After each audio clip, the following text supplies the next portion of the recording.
നമ്മളെ അടുത്ത് എന്തുണ്ട് നോക്കി. നമുക്ക് രണ്ട് കണ്ണില്ലേ, കയ്യില്ലേ? നമ്മളിന്ന് രാവിലെ കണ്ട് ബെഡിന്ന് എണീറ്റ് വന്നില്ലേ? ഇന്ന് രാവിലെ ഈ നേരം, ഈ സമയം ഞാൻ ഈ പ്രസംഗിക്കുന്ന നേരം വരെ ലോകത്ത് എത്ര ആളുകൾക്ക്, ലക്ഷക്കണക്കിന് ആളുകൾക്ക് സ്ട്രോക്ക് സംഭവിച്ചു, ഒരു ഭാഗം തളർന്നു, സംസാരശേഷി നഷ്ടപ്പെട്ടു. എത്രയോ ആളുകൾക്ക് ഇന്ന് അവരുടെ ലാബ് റിപ്പോർട്ട് കയ്യിൽ കിട്ടി, അവർക്ക് ക്യാൻസർ ആണെന്ന് അറിഞ്ഞിരിക്കുകയാണ്. ഇന്ന് രാത്രി അവർ ഉറങ്ങൂല. ഇതൊന്നും നമുക്കില്ല, ഇതൊന്നും നമുക്ക് വന്നിട്ടില്ല. നമ്മൾ രണ്ട് കാലുകൊണ്ട് നടന്നു വന്നു. നമുക്ക് അല്ലാഹു എന്തെല്ലാം അനുഗ്രഹങ്ങൾ നൽകിയിട്ടുണ്ട്. അപ്പൊ ഈ നിലനിൽക്കുന്ന അനുഗ്രഹങ്ങളിലേക്ക് നോക്കി നന്ദി കാണിക്കുന്നതിന് പകരം നഷ്ടപ്പെട്ടതോർത്തും കിട്ടാത്തത് ഓർത്തുകൊണ്ടും സങ്കടപ്പെടുന്ന ഒരു സാഹചര്യമാണ്. കാരണം എന്താണ്? നമ്മൾ നോക്കുന്നത്, യൂട്യൂബിൽ കാണുന്നത് എന്താണ്? ഓൻ ഐഫോൺ 15 ഉണ്ട്, മറ്റോൻ ഈ കാറുണ്ട്, ഓൻ അത് തുറക്കണ വീഡിയോ, ഇത് തുറക്കണ വീഡിയോ. നമുക്കതില്ല, ഇതില്ല.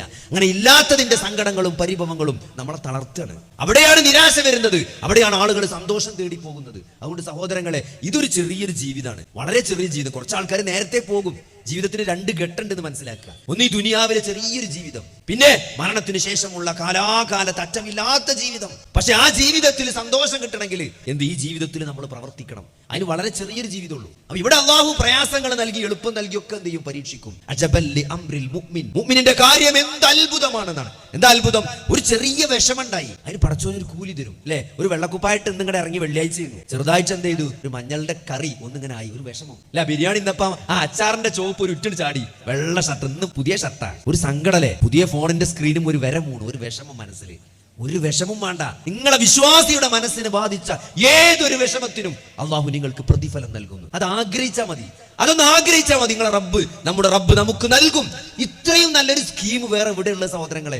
ഏത് പ്രയാസങ്ങൾക്കിടയിലും സന്തോഷിക്കാൻ പറ്റും. വാപ്പ മരിച്ചു, ഒരു ഉറ്റ ആള് മരിച്ചുപോയി, ഒരു ആക്സിഡന്റ് ആയി മരിച്ചു, ആ ന്യൂസ് കേൾക്കാണ്, സങ്കടമുണ്ട്. പക്ഷെ ആ സങ്കടത്തിന് അള്ളാഹു പ്രതിഫലം നൽകും. ആ വിഷമത്തിൽ ക്ഷമിക്കുമ്പോൾ അള്ളാഹു സ്വർഗം നൽകുമെന്നാണ്. ഒരു കുട്ടി മരിച്ചുപോയി അല്ലെ, അൽഹംദുലില്ലാഹ് ഇന്നാ ലില്ലാഹി വ ഇന്നാ ഇലൈഹി റാജിഊൻ എന്ന് സന്തോഷത്തോടെ ഉള്ളിൽ തട്ടി ഒരാൾക്ക് പറയാൻ സാധിച്ചാൽ പടച്ചോൻ സ്വർഗത്തിൽ ഒരു വീട് കൊടുക്കുന്നതാണ്. ഇത്ര നല്ല സ്കീം ഇവിടെ ഉള്ളത്.